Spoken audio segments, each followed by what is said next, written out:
अनुच्छेद 14 जो समानता का अधिकार देता है, अनुच्छेद 21 जो राइट टू लाइफ देता है और जो अनुच्छेद 21A है शिक्षा का अधिकार है, उसका विरोधाभासी है। इसको असंवैधानिक घोषित कर दिया गया है और जो बच्चे हैं जो मदरसा में पढ़ रहे हैं उनको तुरंत अन्य विद्यालयों में एडजस्ट करने के लिए कह दिया गया है। जी हां, आपने सही सुना। उत्तर प्रदेश बोर्ड ऑफ मदरसा को इलाहाबाद हाईकोर्ट से बड़ा झटका मिला है। कोर्ट ने UP board of Madrasa education act 2004 को असंवैधानिक घोषित करते हुए कहा कि ये एक्ट धर्मनिरपेक्षता के सिद्धांत का उल्लंघन करने वाला है। साथ ही कोर्ट ने मदरसों में पढ़ रहे बच्चों को बुनियादी शिक्षा व्यवस्था में समायोजित करने के लिए कहा है। लेकिन यहाँ सवाल उठता है कि कोर्ट ने आखिर ऐसा फैसला क्यों दिया, तो आइए जानते हैं इस वीडियो में। दरअसल याचिकाकर्ता अंशुमान सिंह राठौर समेत कई लोगों ने कोर्ट में याचिका दाखिल कर UP board of Madrasa education act 2004 को चुनौती दी थी। याचिका में भारत सरकार, राज्य सरकार और अल्पसंख्यक कल्याण विभाग द्वारा मदरसों के मैनेजमेंट पर आपत्ति जताई गई थी। इस मामले की सुनवाई के बाद जस्टिस विवेक चौधरी और जस्टिस सुभाष विद्यार्थी की डिवीजन बेंच ने यह आदेश दिया। आदेश में कहा गया, उन्होंने कहा है क्या असंवैधानिक है? असंवैधानिक हो गया, कॉन्स्टिट्यूशनल अनकॉन्स्टिट्यूशनल डिक्लेयर करने का मतलब हो गया असंवैधानिक कह दिया।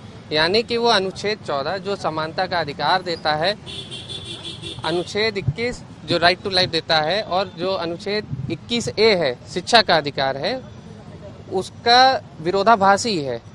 इसको असंवैधानिक घोषित कर दिया गया है और जो बच्चे हैं जो मदरसा में पढ़ रहे हैं उनको तुरंत अन्य विद्यालयों में एडजस्ट करने के लिए कह दिया गया है। क्या धर्म निरपेक्षता के जो एक बुनियादी सिद्धांत है उसके खिलाफ बताया गया है? उसके खिलाफ बताया गया कि धर्म निरपेक्ष नहीं है इस एक्ट पे। हालांकि 2019 में उच्च न्यायालय ने मदरसा बोर्ड के कामकाज और संचालन से संबंधित कुछ सवालों को बड़ी पीठ के पास भेजा था।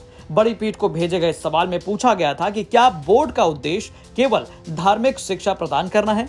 भारत में धर्मनिरपेक्ष संविधान के साथ क्या किसी विशेष धर्म के लोगों को किसी भी धर्म से संबंधित शिक्षा के लिए बोर्ड में नियुक्ति या नामांकित किया जा सकता है? अधिनियम में बोर्ड को राज्य के अल्पसंख्यक कल्याण मंत्रालय के तहत काम करने का भी प्रावधान है। इसलिए ये सवाल उठता है कि क्या मदरसा शिक्षा को अल्पसंख्यक कल्याण विभाग के तहत चलाना सही है, जबकि जैन, सिख, ईसाई आदि जैसे अन्य अल्पसंख्यक समुदायों से संबंधित सभी अन्य शिक्षा संस्थान शिक्षा मंत्रालय के तहत चलाए जा रहे हैं। अब आइए जानते हैं कि आखिर कोर्ट में हुई बहस में सबसे महत्वपूर्ण बिंदु कौन से थे। मैं आपको एक बता सकता हूँ, बाकी तो उसमें कई सारी चीजें डील की गई है, बट एक प्रोविजन जो उसका स्पेसिफिक है वो ये है कि जो बोर्ड बनता है, जो आयोग बनता है, जो मान्यता देता है सारे मदरसाओं को, ये जो मदरसा एक्ट है, पहले तो ये जान लीजिए, इससे सिर्फ प्राइमरी या जूनियर या सीनियर एजुकेशन, मतलब कि ये 1 से 5, 6 से 8 या 9 से 12 तक सीमित नहीं है। इस एक्ट में इतनी पावर दे दी गई है कि ये डिग्री कॉलेजों को भी मान्यता देता है और इस मान्यता को, इन विद्यालयों के सुचारू संचालन को देखने के लिए एक बोर्ड बनाया गया और उसमें धार्मिक विशेष व्यक्तियों को रखा गया। इसको ओपन नहीं रखा गया कि इसमें हर कोई व्यक्ति आ सकता है। इसमें ये कहा गया है कि जो मुस्लिम होंगे वही सदस्य होंगे और उसमें एक चीज ये जोड़ दी गई कि शिया और सुन्नी के लिए कितनी सीट होगी वो रिजर्व कर दिया गया। ये कहीं नहीं कहा गया कि इसमें अन्य धर्म के लोगों के लिए ओपन रखा जा रहा है। तो एक ये उदाहरण हो गया कि ये अगेंस्ट सेकुलरिज्म है या अगेंस्ट आर्टिकल 14 जो राइट टू इक्वलिटी है उसके अगेंस्ट क्यों हो गया। और आर्टिकल 21A का वायलेशन इसलिए हो गया जो हमारी बहस का था कि इसमें फीस लेने के लिए छूट दे रखी गई है। जब आपको सरकारी मद से सहायता दी जा रही है तो फीस लेने का अधिकार आपको नहीं रहता है।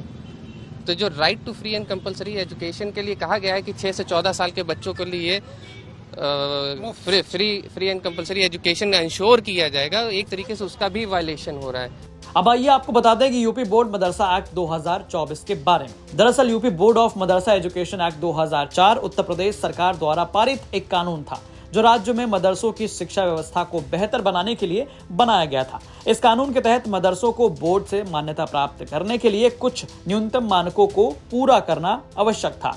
बोर्ड मदरसों को पाठ्यक्रम, शिक्षण सामग्री और शिक्षकों के प्रशिक्षण के लिए भी दिशा निर्देश प्रदान करता था। यूपी तक के लिए कुमार अभिषेक की रिपोर्ट।